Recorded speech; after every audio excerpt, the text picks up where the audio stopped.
He laughed when I called him. The sheriff said I should teach my girl some respect. I was standing in the ER then, her arm bent wrong, purple and swollen. The doctor was whispering words like fracture and surgery, but all I could hear was the sheriff's voice through the receiver. That smug, tobacco-stained chuckle. "I own this town," he said.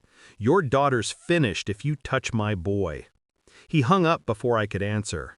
Maybe that saved him for a while, because if I'd spoken right then, I'd have said something that made it clear I wasn't just a mechanic. 15 years of keeping my head down. That was the deal I made with myself when I left the service. No more orders. No more cleanup operations. No more nights mapping motorcade routes and identifying kill zones before breakfast. I built engines now, fixed trucks, paid taxes, raised my girl. Her mother had left when she was 3, said she couldn't love a man who looked at every crowd like it was a threat. Fair. She wanted normal. I tried. God knows I tried. But normal died the moment that kid, Tyler, put his hands on my daughter. He was the sheriff's son. 18, cocky, always showing off the new muscle car his daddy bought him. He thought the badge on the man's chest gave him permission to act untouchable. When she told him no, he broke her arm to prove he could. The town whispered about it. Then they stopped. Fear has a way of silencing good people. The sheriff made sure of it. Witnesses forgot. Security footage malfunctioned. Charges disappeared before the ink was dry.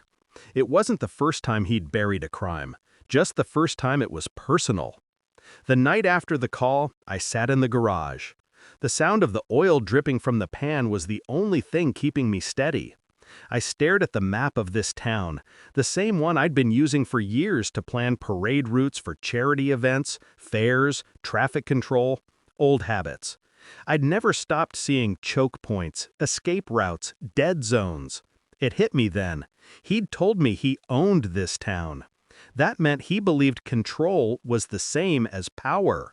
But control only works when you know the system. And I built systems for a living.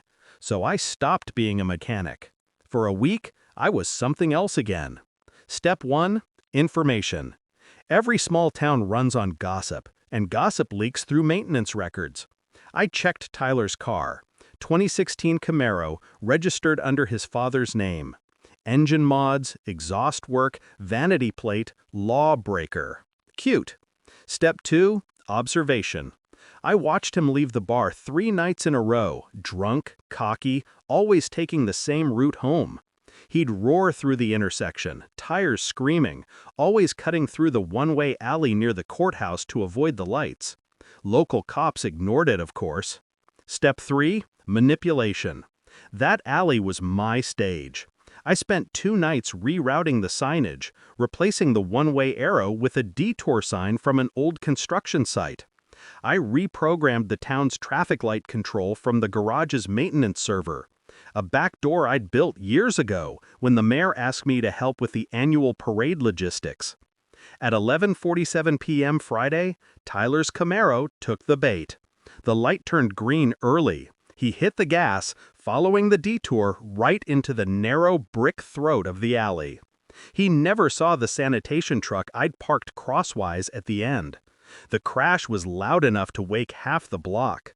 His airbags didn't deploy. I'd seen to that weeks before when his car came in for tuning. The sheriff called me that night. I was still in my garage, wiping oil off my hands. "You think I don't know what you did?" His voice shook. "I think you finally learned what happens when systems fail," I said. He cursed, screamed something about revenge, about the law. But the law had already turned its back. His boy's BAC was triple the limit. The forensics team found tampered safety systems, fake registration plates, and evidence of drug use. His own corruption buried him deeper than I ever could. The department suspended him within a week. The state took over. His pension disappeared. His name rotted in the papers. Some people say revenge doesn't heal anything. They're right. It doesn't heal. It just evens the scales. My daughter's cast came off 6 weeks later. She didn't ask questions. She just hugged me and said, "He's gone, isn't he?" I nodded.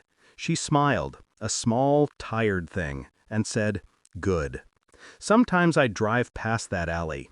The city finally put up a memorial there, in memory of Tyler Briggs. People leave flowers. I don't stop. Because the truth isn't in the flowers. It's in the turn itself. The one-way sign still facing the wrong direction. A quiet reminder that every system has a flaw. You just have to know where to look. And I've always known.